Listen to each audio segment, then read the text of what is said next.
It's always different. To be honest, I never really looked too closely at it because I guess, you know, me being a bit OCD, I'd probably end up following a habit. The only thing that I always do when we're making a new record is I always have a new notebook that has to be given to me by someone else. I can never go and buy it. That's the only one thing that I know for sure is going to happen whenever we're making a record.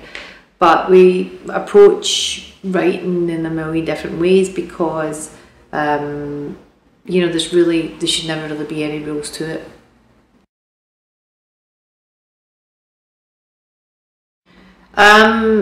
We didn't expect the break to be such a long time. After we made Red Book, we'd kind of felt that as the sort of public had become a bit blasé with us, you know, there was never any dislike for the band. There's always been really good feeling, but I think people who'd seen us in so many TVs, we'd sold so many records, there had been, you know, constantly touring. You couldn't really actually turn on the radio and not hear a Texas song at one point. So I think people were just a bit like, oh yeah, Texas. So we felt that people needed a break from us, and we felt like taking a break as well, so it worked out for the best. We didn't really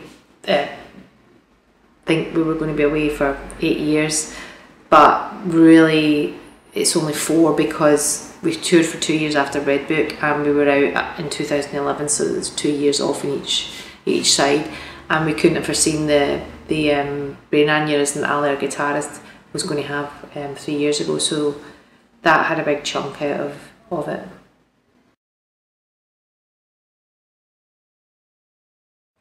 We recorded the album in Glasgow, Sheffield and London. I think the rather than the surroundings, I guess probably the people that are around you influence. So, you know, we were in Sheffield working with Richard. There was a lot of, you know, hanging out, going to the pub, that sort of thing. A lot of banter going on and laugh, and then you're in Glasgow and it's your home city, and London's a lot faster. So yeah, I guess those different elements sort of come into the day-to-day writing, but I don't think that I think probably because we weren't just in one place making a record probably had a bigger influence on the record than where we actually were.